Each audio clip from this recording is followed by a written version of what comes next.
Welcome back to the Dividend Diplomats YouTube channel. You've got your boy B, the Bert, the Hurt, the man with the plan. He feels no pain, baby. Bert the Hurt from the Diplomats, and you know you're rolling with Lanny. And we're here to talk to you about a Dividend King that might be on sale, Bert. I gotta say, before we jump into the usual stuff, one of our last commenters made me laugh. We got Triple L over there. I think that's about as fitting wrestler. We're trying to find the nickname that's going to stick here for Lanny. So I think Triple L's got some legs to it.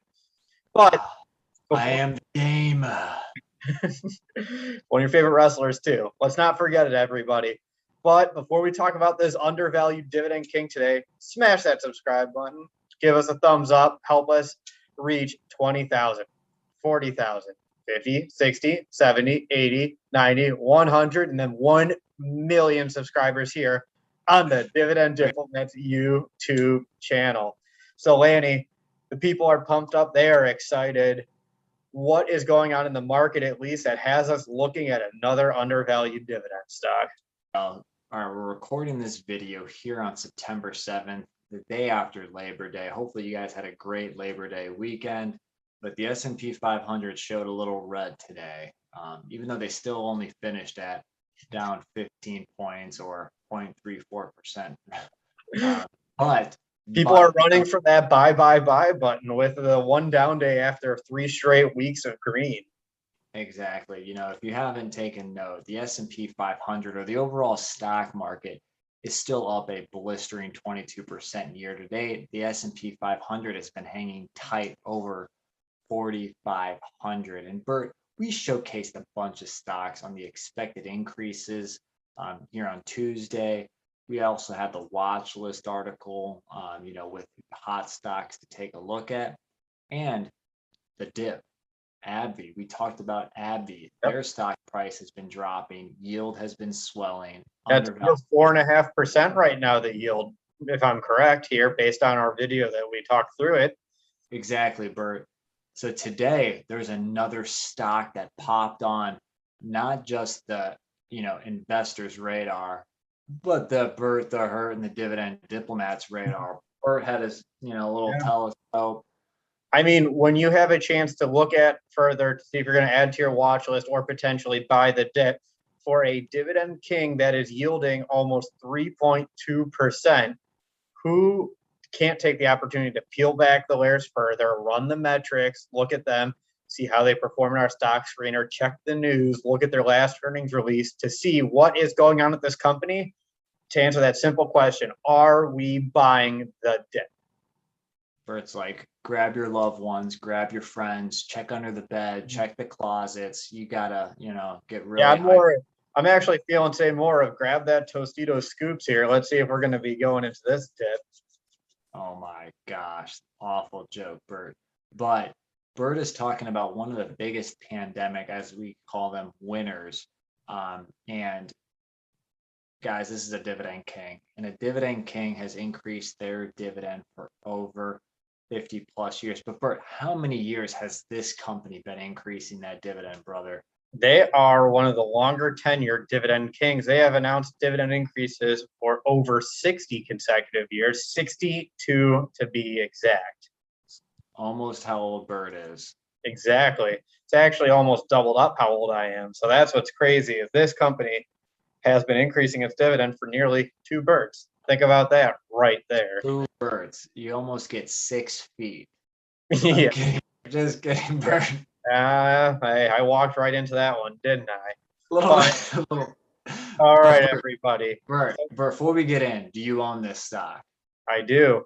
We own a lot of this stock here in our portfolio. Let's pull up the number of shares here quickly. So in my portfolio, I own almost 28 shares of this company, and my wife, she owns almost, drum roll please, 19 shares herself. So we have pretty large positions. So it's going to take some convincing here to buy this dip to continue building our positions. And Lanny, let me ask you, you own this stock too, right? I own a couple dollars of this stock. That's what I like to hear. Yeah. No, but if you guys want, our portfolio link will be in the description. Feel free to check that out. But I also own around 28, 29 shares of this company. Bert, it's time to break the news. We're talking not M&M, not what you find in a bag, or not what you have in your CD player, but we're talking MMM, 3M, the company, the conglomerate, one of Bert's 5 always buy dividend stocks. And Bert, give me a few reasons why you love 3M. Well, I love, first off, it is a conglomerate. They are major players in the industrial sector. They have a massive consumer staple, which I'll get into some of the brands here in a second. They're in aviation. They touch every industry. They're one of the largest, and they have a strong history of producing strong products that dominate those sectors. So they have that massive moat. If you build and you have products with 3M, you use their technology, chances are it's going to take a lot for you to switch away from them. But going through, I mentioned they have some strong consumer staple brands too. That's what I think is so unique. They're heavy in industrial technology, but they also touch our lives every day. Some of their brands include Scotch tape, Post-it notes, Scotch Brite for when you're cleaning some of those tough things with some Brillo pads there, some Ace bandages, some Bondo, and even when we were doing some painting and patching some walls here, the nice 3M sandpaper that we used to grind there. So they have a lot of great stuff. So that's why I love this company. 3M, they're pretty much everywhere. They're probably in your office. Go around, look at the command strips, look at the Scotch tape, all the Post-it notes that are hanging everywhere. They definitely have their hands deep. So yeah, but it's no wonder why you do love this stock, and obviously owning this many shares is huge. Yeah. Because 3M's current stock price as of the close on September 7th is at $185.58. What did that stock price do today? Yeah, it dropped a few percentage points there. So we threw out some tweets, some of our usual, what stocks are you buying there? And a lot of people said they were adding 3M, they were buying the dip. So it caught our attention to make us think, hey, you know what, let's just jump on, do a stock analysis. Let's see what news is out there to see why the stock price is falling and why people are suddenly adding. And that's what was so funny. You read the news while you're there. There weren't a lot of articles out there screaming reasons why 3M would be there. There weren't any major problems coming with the company. There weren't any major supplier issues that are going to cause the stock price to tank. It was just kind of, they were down a little bit with the broader market, probably a potential drag on the economy associated with the Delta variant. Who knows? Things weren't quite as optimistic. So that's what I thought was so fascinating about this one. It's fantastic, Bert. It's fantastic. But they've also dropped over 11% since that 52-week high. That 52-week high was just about at $209. So dropping literally almost $25 in share price has led to a nice potential opportunity. As Bert said in the opening, is it time to buy the dip on 3M? Is that what it's becoming now? Is just a bunch of dips or blips to see if you can somehow catch it when it's on its way down? Yeah, I mean, it might bring us back to several years ago when it seemed like that's why we run the stock screener, to see which one of those companies are accidentally dropping in price. You can grab the value while it's down and then watch the stock price pop back up and enjoy those gains for years to come. Gains, baby, all about the gains. So Bert, we're going to dive in 3M through the Dividend Diplomats Stock Screener, focused on 3 metrics. 1, the price to earnings being less than the S&P 500. 2, that dividend payout ratio, preferably below 60%. And Bert's favorite metric is that perfect payout ratio range of 40 to 60%. That third metric is the dividend growth rate. So looking at not just the rate on average, but how long have they been increasing that dividend? And then, of course, we'll throw in that fourth bonus metric, the dividend yield. So let's jump right in here to everyone. It's time to run 3M through the stock screener. As Lanny mentioned, their close on September 7th, their price was $185.58. Forward earnings from Yahoo Finance, we always take the average analyst EPS to see, and we use that in our PE ratio calculations. Average EPS was $10.08. Divide 185.58 by 10.08. That gives you a nice PE ratio of 18.41. So that's below the current S&P 500's PE ratio, and that's even below the S&P 500's historical forward PE ratio that is somewhere between 20 and 25x. Passes that first metric, going into that second metric, the dividend payout ratio, which again speaks to the safety and not just paying the dividend, but also the ability to increase it going forward, as well as to protect earnings to reinvest back in the business. So they currently pay an annual dividend of $5.92. Obviously, divide that by the 4 quarters, but taking that over that projected EPS that Bert said of $10.08, that leads to, yes, a perfect dividend payout ratio of just under 59%. That's a big old check mark right there.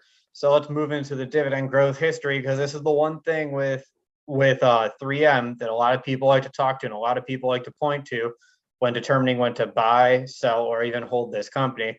Let's first get the number of years increase out of the way. We talked about them. They're Dividend King. They've increased for 62 years. So they cross that part of this metric with a big check. Let's dive into their average dividend growth rate. Their 5-year average dividend growth rate is 6.38%.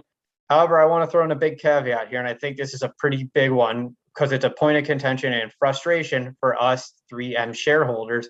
Their dividend growth over the last few years has been lagging.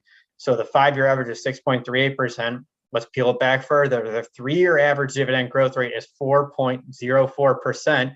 And something that almost caused us to flip the table back in February when they announced that dividend increase. Lanny, what was their dividend increase this last year? It wasn't even 1%, to be honest. I mean, it was around 0.68%, but rounding it's 1%. So their dividend growth has fallen on tough times, for lack of better words. Yeah, and that is one of the more frustrating points here. And that's why, while we've been watching 3M over the last year or so, we're not running there because we want to see some potential increased dividend growth, because as metric number 2 just showed you, there's plenty of room to continue growing that dividend.